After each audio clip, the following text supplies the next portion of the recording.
नमस्कार दोस्तों, स्वागत करता हूँ आपका आपके चैनल सिविल अकेडमी में। फ्रेंड्स, इस सेशन में हम मिक्स क्वेश्चन प्रैक्टिस को टारगेट करते हैं। फ्रेंड्स, अगर आपको सेशन अच्छा लगे तो आप चैनल को सब्सक्राइब, लाइक एंड शेयर जरूर कर देंगे एंड बेल आइकन को जरूर प्रेस कर देंगे, जिससे कि हर एक नोटिफिकेशन आपके पास पहुँचा करे। ठीक, चलिए फ्रेंड्स अपना सेशन स्टार्ट करते हैं। फ्रेंड्स, कल आप लोगों को होमवर्क दिया गया था, पूछा गया था इसमें कि टोटल एनर्जी लाइन ठीक माइनस हाइड्रोलिक ग्रेडियंट लाइन, इन दोनों का डिफरेंट आपको क्या देखने को मिलेगा। कल एक में हिंट दिया था कि सपोज करिए ये पाइप है, ठीक है, ये पाइप है। हमारा जो टोटल एनर्जी लाइन होता है ये किसका किसका सम होता है, ये किसका किसका सम होता है, प्रेशर हेड, ठीक, pressure head plus kinetic head plus datum head, ठीक, इन तीनों का क्या होता है, ये सम होता है टोटल एनर्जी लाइन। ठीक है, टोटल एनर्जी लाइन। उसके बाद पूछा है हाइड्रोलिक ग्रेडियंट। हाइड्रोलिक ग्रेडियंट जो होता है वो हमारा पेजीमेट्रिक जो हेड होता है वो होता है। पेजीमेट्रिक हेड क्या होता है, जो हमारा हाइड्रोलिक ग्रेडियंट लाइन है ये किसका किसका सम होता है, ठीक है, ये होता है pressure head plus datum head.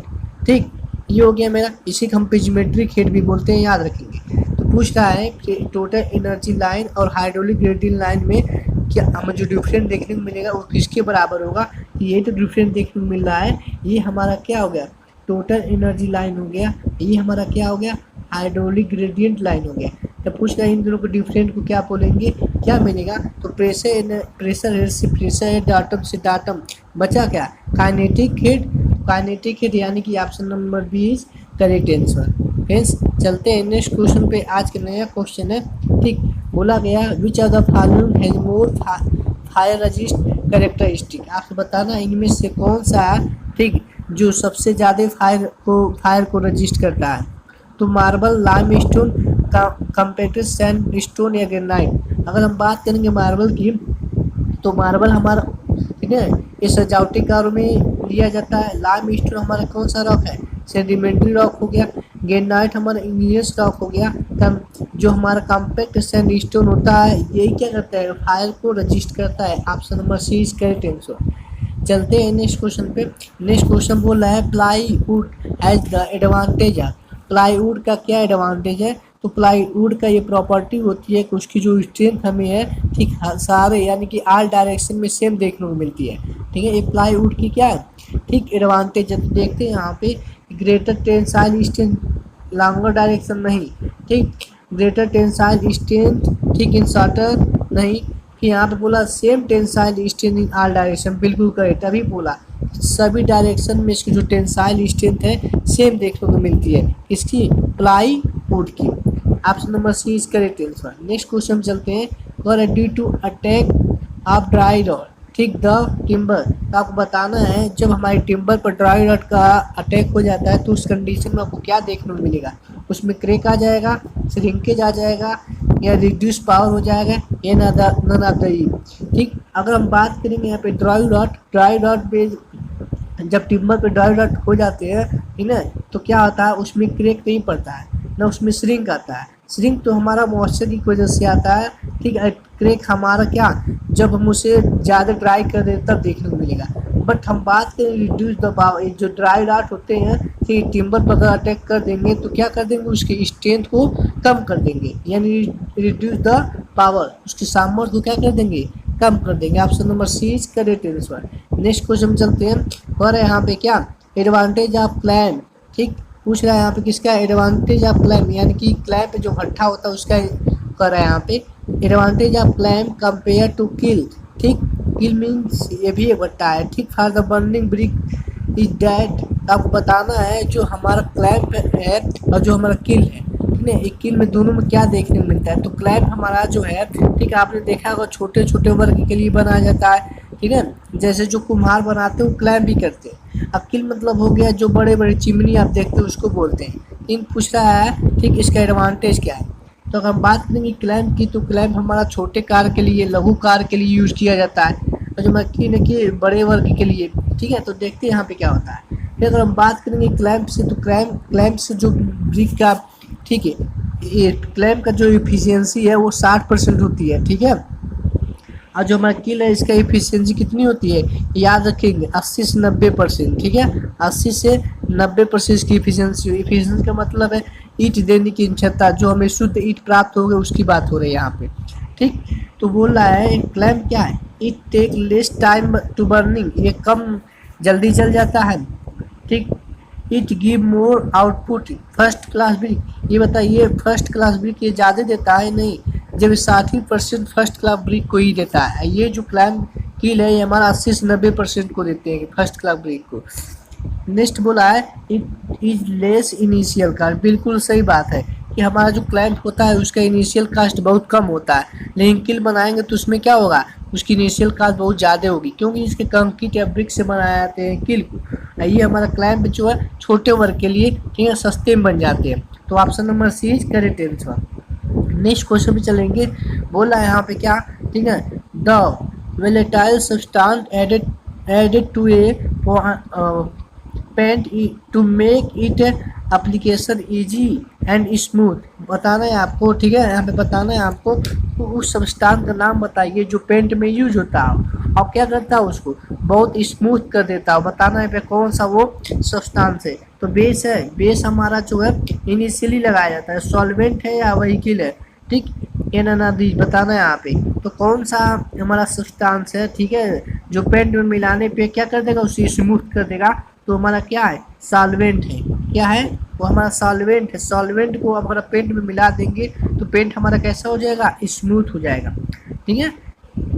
चलते हैं नेक्स्ट क्वेश्चन पे। नेक्स्ट क्वेश्चन बोला है the meander pattern of river is develop, फिर अगर हम मेंडर बता दिए अपने प्रीवियस ईयर वीडियो में कि मेंडर क्या होता है, तो आप बताना है यहाँ पे मेंडर पैटर्न, जब रिवर के मेंडर पैटर्न को डेवलप करेगा तो उस कंडीशन में आपको कौन सा डिस्चार्ज देखने को मिलेगा, ठीक है। तो कौन सा डिस्चार्ज देखने को मिलता है, डोमिनेट डिस्चार्ज देखने को मिलता है, option number B is correct answer. चलते हैं नेक्स्ट क्वेश्चन पे, कह रहा है a divide wall is provide, divide wall हम कहाँ पे प्रोवाइड करते हैं बताएंगे जरा। तो डिवाइड वाल जो हमारा होता है, ठीक, अगर ये रिवर फ्लो हो रहा है, ठीक, इसकी हम क्या करेंगे, परपेंडिकुलर डायरेक्शन में लगाएंगे जिससे वाटर हेड को क्या करें, इंक्रीज कर दे, ये डिवाइड। उसके बाद यहाँ पे क्या करते हैं, यहाँ से कैनाल को निकाल लेते हैं, ठीक है, जब हेड इंक्रीज कर जाता है उसके बाद हम क्या करते हैं, कैनाल यहाँ से, ठीक, कैनाल को पानी को कैनाल में डाइवर्जन कर देते हैं। तो बताना है यहाँ पे कि डिवाइड वाल जो हम, ठीक, यूज करते हैं, कहाँ पे प्रोवाइड करते हैं, देखिए यहाँ पे at right angle at the axis of weir, बिल्कुल करेक्ट है, ठीक है, ये राइट एंगल में प्रोवाइड किया जाता है वियर के, option number A is correct answer, ठीक। पैरेलल नहीं, याद रखेंगे पैरेलल नहीं, परपेंडिकुलर बोल सकते हैं इसको। नेक्स्ट क्वेश्चन चलेंगे, कर एक सिंपली सपोर्टेड बीम है, रेक्टेंगल बीम है, loaded transversely, the maximum tensile bending stress occur, आप बताना है, ठीक ना, कि सबसे ज़्यादा बेंडिंग स्ट्रेस आपको कहाँ देखने को मिलेगा अगर आपका बीम जो है रेक्टेंगल बीम है। तो बात करेंगे टेंसाइल स्ट्रेस की, ठीक है, तो कहाँ सबसे ज़्यादा देखने को मिलता है, कहाँ सबसे ज़्यादा देखने को मिलता है, टॉप पे, कहाँ पे, टॉप पे, ठीक है, टॉप फाइबर पे, option number A is correct answer. Next question चलेंगे, नेक्स्ट क्वेश्चन यहाँ पे मैच कराना लिस्ट 1 को लिस्ट 2 से, तो देखेंगे यंग मॉडुलस हमारा क्या होता है, ठीक है, ई, तो ई क्या होता है, ठीक, ये किसका किसका रेशियो होता है, वो होता है ई, यानी कि ई इक्वल टू आपने पढ़ा हुआ है क्या, स्ट्रेस डिवाइडेड बाई स्ट्रेन, ठीक, इन्हीं दोनों का तो रेशियो होता है ई। तो देखें यहाँ पे the ratio of stress strain with in the elastic limit, तो ए का क्या हो जाएगा, ए का हो जाएगा सेकेंड, ठीक, इसमें दिया और इसमें दिया। फिर देते हैं पॉइजन रेशियो हमारा क्या होता है, वो होता है lateral divided by longitudinal strain, तो lateral strain divided by longitudinal strain यानी कि ए, ठीक। बी का हो जाएगा मेरा क्या, बी का हो जाएगा ए, इसमें दिया है, ठीक। तो ऑप्शन क्या हो जाएगा, option number B is correct answer. Bulk modulus क्या होता है, किसका रेशियो होता है, तो बल्क मॉडुलस हमारा रेशियो होता है किसका, the ratio of direct stress और, ठीक, करस्पॉन्डिंग द वॉल्यूमेट्रिक स्ट्रेन, इसका रेशियो में देखने को मिलेगा बल्क मॉडुलस यानी सी का 4, ठीक है। और वहाँ पे हो जाएगा रिजिड मॉडुलस जी क्या होता है, हमारा रेशियो किसका होता है, शेयर स्ट्रेस और शेयर स्ट्रेन का ये रेशियो होता है क्या, रिजिडिटी मॉडुलस यानी कि जी। तो यहाँ पे करेक्ट हो जाएगा option number B correct answer. चलते हैं नेक्स्ट क्वेश्चन पे। नेक्स्ट क्वेश्चन बोल रहा है a concrete member under compressive load a called pedestal when the ratio of effective length and least lateral dimension. यहाँ पे इफेक्टिव लेंथ और लीस्ट लेटरल डायमेंशन, ठीक है, लीस्ट लेटरल डायमेंशन का रेशियो कितने से कम होगा तो उसे हम पेडेस्टल कंक्रीट बोलेंगे, याद रखेंगे, ठीक है। जब ये रेशियो क्या होता है बताए थे कि रेशियो अगर 2 रहेगा यहाँ तो कॉलम बोलेंगे, ठीक है। अगर ये 3 हो जाएगा तो उसे बोलेंगे पेडेस्टल। तो हो जाएगा क्या L/D, यानी L by least lateral dimension का वैल्यू जो है 3 हो जाएगा तो उस कंडीशन में हम बोलेंगे क्या, पेडेस्टल, याद रखेंगे। नेक्स्ट क्वेश्चन में चलते हैं। कर एवाल है कंडक्टिव एवाल है जो कंस्ट्रक्ट किया गया कहाँ पे, stability of the excavated portion of the road on hilly side. Hilly side में पूछ रहा है, ठीक है, उसे बनाया गया है तो उस वाल को हम क्या कहेंगे। तो आप हिली एरिया में देखा होगा, ठीक है, साइड में जैसे मान लीजिए अगर ये हिल है, ठीक है, कि अगर रोड जा रही है तो इस आउटर साइड में एक वाल बना दी जाती है। तो इस वाल का नाम बताना, उसे क्या करते हैं, तो उसे हम करते हैं ब्रेस्ट वाल। क्या करते हैं, ब्रेस्ट वाल। पैरापेट वाल आपको कहाँ देखने को मिलेगा, रूफ पे देखने को मिलेगा। जो बाउंड्री रहती है ना रूफ की 4 डायरेक्शन में, उससे बोलते हैं पैरापेट, ठीक है। और ब्रेस्ट वाल जो हमें, ठीक है, हिली एरिया में देखने को मिलता है, याद रखेंगे। Option number C is correct answer. Next question चलते हैं। The weight of the hammer use in the standard penetration test. Standard penetration test में बताना जो हैमर यूज होता है उसका वेट कितना होता है। तो उसका वेट कितना होता है, 65 kg या 75 kg या 60 kg या 50 kg। तो हमारा जो SPT टेस्ट होता है उसमें जो हैमर का वेट होता है वो कितना होता है, 65 kg होता है। अगर पूछेगा क्या, ठीक है, फ्री फाल कितना होता है तो याद रखेंगे 75 होता है। कितना होता है, 75 होता है उसे क्या, ठीक, फ्री फाल, ठीक। एक और पूछता है यहाँ पे कि स्टार्टिंग में 300 mm जो होते हैं हम क्या करते हैं, उसे लेते नहीं है, पेंट्रेट करवाते हैं समय, उसके बाद 150 300 के आसपास लेते हैं, ठीक। तो इसका ऑप्शन हो जाएगा option number C is correct answer. यहाँ पूछा है नेक्स्ट क्वेश्चन कि स्किम्पटन को pressure coefficient B are saturated सवाल। यहाँ सैचुरेटेड सवाल के लिए जो पूछ रहा है, ठीक है, बी का वैल्यू कितना होगा, ठीक है। तो बी का वैल्यू कितना होता है, स्किम्पटन प्रेशर कोफिशिएंट बी क्या होता है, ठीक है, वो कितना होता है, सैचुरेटेड सवाल के लिए 1 होता है, याद रखेंगे। किसके अकॉर्डिंग, ठीक है, स्किम्पटर के अकॉर्डिंग, ठीक। Option number A is correct answer. Next question पे चलते हैं। कह रहा है the water content of soil 40% and G का वैल्यू दिया 2.7% एंड एयर वाइड रेशियो दिया 1.35। तो डिग्री ऑफ सेचुरेशन एस का वैल्यू बताना। तो एस का वैल्यू बताना यहाँ पे तो आप एक फार्मूला जानते हैं क्या, S into E equal to W into G, ठीक है। तो एस का वैल्यू आपको निकालना, ई का वैल्यू दिया है कितना 1.35 इक्वल टू क्या हो जाएगा, डब्ल्यू कितना 40% दिया है, इसे डेसिमल में चेंज कर देते हैं, ठीक। उसके बाद जी का वैल्यू हो गया 2.7, ठीक। तो जब इसको आप सॉल्व करेंगे यहाँ से हमें एस का वैल्यू निकल आएगा। एस का वैल्यू कितना निकलेगा, 80% निकल आएगा, ठीक है। Option number C correct answer. छोटे छोटे न्यूमेरिकल भी आपके पेपर में पूछने लगे हैं। चलिए फ्रेंड्स, अगर आपको सेशन अच्छा लग रहा है तो चैनल को सब्सक्राइब जरूर कर लेंगे एंड अपने फ्रेंड सर्किल में ज़्यादा से ज़्यादा इसे शेयर कर देंगे। फ्रेंड, आपके एक लाइक से हमें बहुत प्यार मिलता है। आप जितना शेयर करेंगे आप, ठीक, उतने हमें बहुत प्यार मिलेगा। चलिए नेक्स्ट क्वेश्चन में चलते हैं। कह रहे हैं यहाँ पे, ठीक, which are the following is the most suitable section for steel column section. आपको बताना है सबसे, ठीक है, सबसे सुटेबल सेक्शन कौन सा स्टील कॉलम का, ठीक। तो हमारा जो सबसे हैवी लोड लेता है वही तो सुटेबल होगा। तो क्या हो जाएगा, इंडियन स्टैंडर्ड हैवी बीम, ठीक है, वाइड बीम, मीडियम बीम या लॉन्ग बीम, तो याद रखेंगे, ठीक। मेरा हो जाएगा कि option number C is correct answer, ISHB। Option number C is correct answer. Next question में चलते हैं। नेक्स्ट क्वेश्चन बोला है the most reliable estimate is. तो यहाँ पे रिलेबल मतलब होता है, ठीक है, जो आसानी रहे, ठीक, बताना यहाँ पे।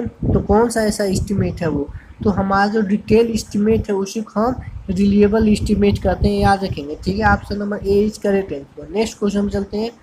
2, ठीक, complete with current building regulation of minimum cavity with in the external वाल। यहाँ पे कैविटी वाल पहले समझिए क्या होता है। कैविटी वाल अगर बताएं यहाँ पे तो 2 वाल होते हैं, ठीक है, एक वाल इधर और एक वाल इधर, ठीक। ये जो बीच में रहता है ये इसका कैविटी वाल होता है। तो पूछ रहे गैप जो है कितना देखने को हमें मिलता है। तो कैविटी वाल क्यों देते हैं, तो याद रखें कैविटी वाल जो है ठीक है एक इंसुलेटर का काम करता है, जो जैसे टेम्परेचर हुआ ठीक है और वहाँ साउंड हुआ, इस सबको क्या करता है, इंसुलेट का काम करता है ये। तो बताना है ये जो कैविटी वाल है कितनी विड्थ रखते हैं, कितनी चौड़ाई रखते हैं, तो याद रखेंगे 50 mm रखते हैं। Option number C is correct answer.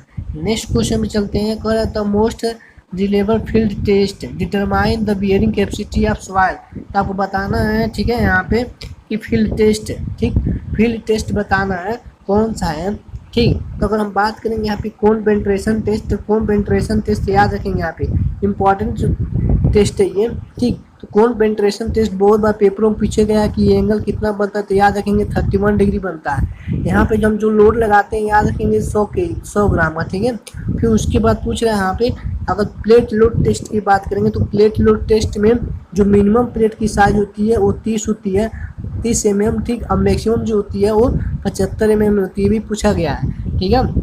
तो बताइए यहाँ पे ठीक कौन सा जो फील्ड टेस्ट है ठीक डिटरमाइन किया जाता है बियरिंग कैपेसिटी ऑफ सॉइल। तो हमारा फील्ड टेस्ट कौन सा है, प्लेट लोड टेस्ट है, ठीक। ये फील्ड टेस्ट है। Option number B is correct answer. Next question में चलते हैं। कर the primary cause acid rain. आपको बताना है कि प्राथमिक कारण कौन सा है जो एसिड रेन का। तो एसिड रेन होने के ठीक दो ही हैं, एक मेरा क्या है H2SO4, एक क्या है H2SO4 और दूसरा क्या है HNO3।